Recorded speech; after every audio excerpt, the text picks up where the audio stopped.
NVSS గారు చెప్పండి. రజనీ గారు, ఇప్పుడు దేశ రాజకీయాల్లో జరుగుతున్నటువంటి పరిణామాలు, మరొక వైపున భారతీయ జనతా పార్టీకి సొంతంగా 370 సీట్లు వస్తాయి, ఆ ప్రకారంగా అలయన్స్తో కలిపి 400 దాటుతాయి అన్నది అనేక సర్వేలు చెప్తూ తెలంగాణలో కూడా బీజేపీ పుంజుకుంది.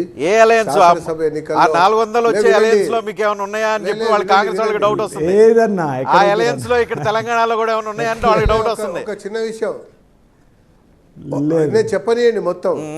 అయితే ఇక్కడ శాసనసభ ఎన్నికల తర్వాత ఈ పార్లమెంట్ ఎన్నికల సమయానికి వచ్చేసరికి బీజేపీ మంచి నెంబర్తో గెలుస్తుందని చెప్పని కాంగ్రెస్ పార్టీకి భయం పట్టుకుంది. ఇది గుర్తుపెట్టుకోవాలి. ఆఫ్టర్ పార్లమెంట్ ఎలక్షన్ సీట్లు పర్ఫార్మెన్స్ను బట్టి రేవంత్ రెడ్డి కొనసాగుతాడు అన్నటువంటి భయం కాంగ్రెస్ నాయకుల్లో బలంగా ఏర్పడ్డది.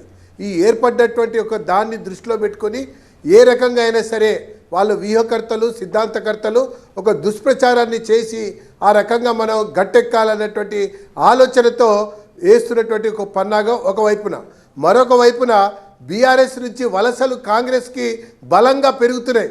అది కూడా ఎవరు చేరుతున్నారు? కేటీఆర్కి ఆంతరంగికులుగా ఉన్నటువంటి వ్యక్తులే ఈరోజు కాంగ్రెస్లో ఒక్కొక్కరుగా చేరుతూ వస్తున్నారు.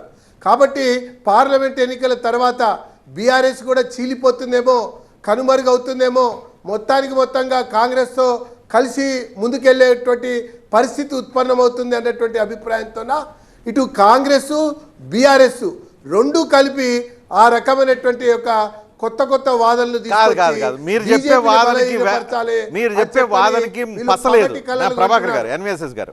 మీరు చెప్పే వాదనకి మార్కెట్లో వాల్యూ లేదు. వాదనకి ఏది వాల్యూ ఉందంటే బీజేపీ బీఆర్ఎస్ రెండు కలవబోతున్నాయి, పొత్తు పెట్టుకునే దానికి ఎక్కువ శాంటిటీ కనిపిస్తుంది, ఎక్కువ డిస్కషన్ పాయింట్ అవుతుంది, ఎక్కువ నమ్ముతున్నారు. మొన్న అసెంబ్లీ ఎన్నికల్లో కూడా నమ్మారు. మీరు ఎంత చెప్పినా కాంగ్రెస్ బీఆర్ఎస్ ఒకటంటే ఎవరు నమ్మట్లేదు, కానీ బీజేపీ బీఆర్ఎస్ అంటే నమ్ముతున్నారు. ఎందుకు గారు? చెప్తాను వినండి. అంటే ఒక 4 ప్రచార సాధనాలు 2 పత్రికలు రాస్తే అయిపోయిందా అండి? దీని యొక్క ఆధారంగా ప్రజలు దీని యొక్క ఆధారంగా చర్చలు జరుగుతాయి అనుకుంటున్నారా? అరే ఈరోజు బీఆర్ఎస్ నుంచి ఆంతరంగికులు, కేటీఆర్ ఆంతరంగికులు కాంగ్రెస్ లో చేరుతున్నారు.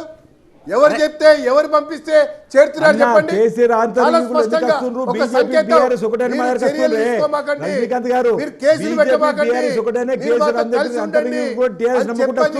ఈరోజు కాంగ్రెస్ బీఆర్ఎస్ కలిపి ఆడుతున్న ఆటకం.